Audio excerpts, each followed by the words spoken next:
Hammaga salom pak. Oldingi videoda sizlar bilan birgalikda eng g'alati va rasvo smartfonlar haqida gaplashgan edik va bilishim bo'yicha ushbu video sizlarga yoqdi. Bugungi videoda esa biz xuddi shunaqa rasvo, g'alati va sharmandali noutbuklar haqida gaplashamiz. Ha, noutbuklarning olamida ham shunaqa sharmandali laptoplar bor ekan.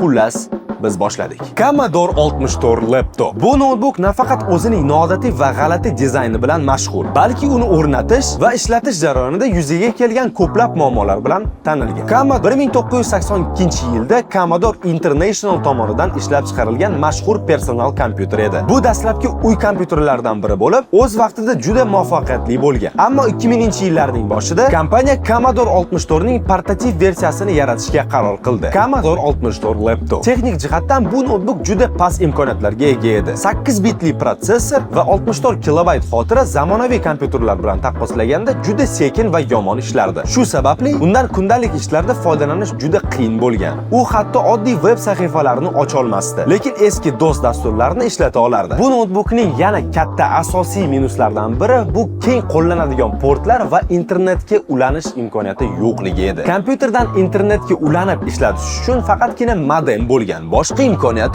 yo'q bu. Zamonaviy operatsion tizimlar va dasturlarni ishlatish uchun ham uni kuchi yetmasdi. Bu esa foydalanuvchilarga doimiy ravishda tizimni yangilash yoki qayta ishga tushirishni talab qilgan. Shunday qilib, Commodore 64 laptop bozorga chiqqanidan ko'p o'tmay o'zining muvaffaqiyatsizligi va kasodga uchragani bilan tanildi. OLPC X01. Bu noutbuk butun dunyo bolalarini ta'lim bilan ta'minlash uchun yaratilgan edi.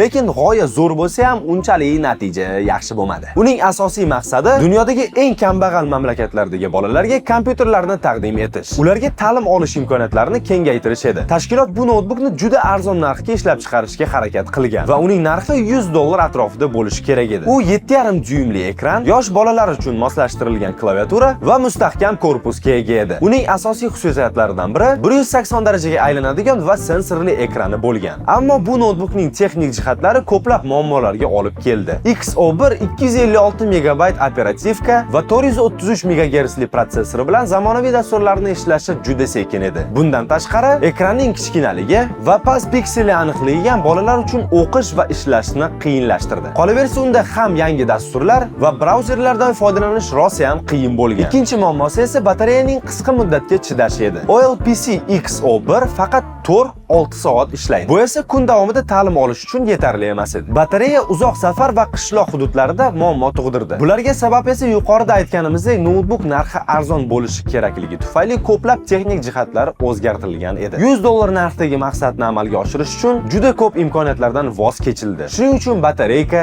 ekran va ishlash tezligi bo'yicha muammolar paydo bo'la boshladi. Ikkinchi sabab esa OLPC X01 bolalar uchun mo'ljallangan bo'lsa-da, lekin u juda ham murakkab va qiyin bo'lgan.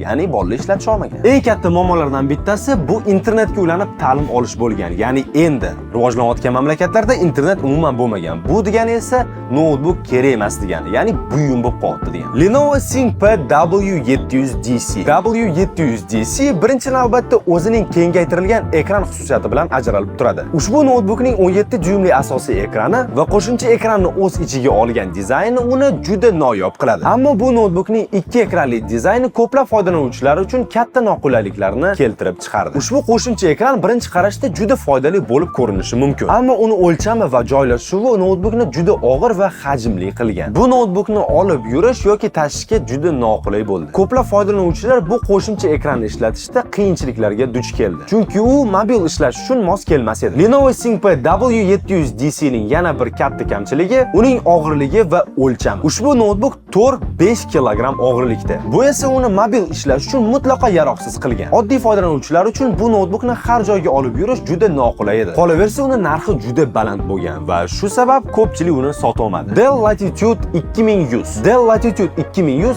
2009-yilda maxsus ta'lim tizimlari uchun ishlab chiqarilgan edi. Aslida bu noutbuk asosiy ehtiyojlarga ega bo'lgan talabalar va o'qituvchilar uchun mo'ljallangan. Ya'ni undan faqat o'qish, yozish va yengil kompyuter ishlarini bajarish uchun foydalanish kerak edi. Ushbu noutbukning dizayni kichik, arzon va oson olib yurish uchun mo'ljallangan edi. Dell Latitude 2100 ning asosiy muammolaridan biri uni sekin ishlash tezligi edi. Intel Atom N270 protsessori va faqat 1 GB operativka bilan bu notebook juda cheklangan edi. O'rtacha yengil dasturlarni ishga tushirishga notebook ko'pincha qotgan va foydalanish uchun noqulayliklar yaratgan. Bu notebookda ham qolgan barcha notebooklar singari batareykasi bilan muammosi bo'lgan. Ya'ni u 5 soatdan ko'proq ishlay olmasdi. Shuningdek, yaxshi sovutish tizimi yo'qligi va plastik qoplamlari sifatsizligi tufayli notebook samarali bo'lmagan. Razer Blade 2013. Razer brendi odatda kuchli, dizayni chiroyli va premium notebooklar bilan ajralib turgan.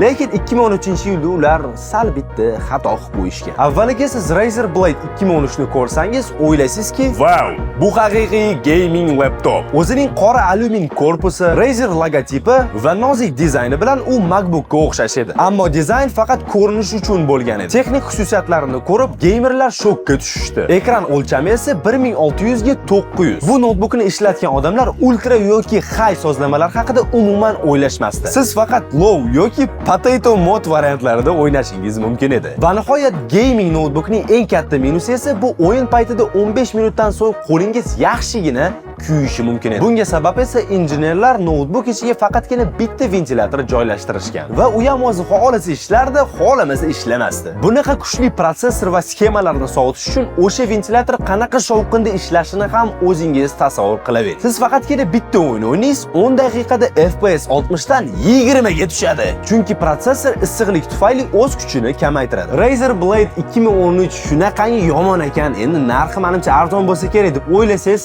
adashasiz. Uzra, Razer uni $2000 ga sotishga qaror qilishgan ekan. Aynan shu model sabab butun dunyo gamerlar uchun notebooklar faqatgina tashqi ko'rinishga bog'liq emasligini tushunishdi. Notebooklardagi qizish va shovqin memlari ham aynan shu notebookdan keyin ommalashgan. Shunaqa gaplar. Shu sabab notebooklarni tanlayotganingizda ozgina ehtiyot bo'lib qo'yavering baribir.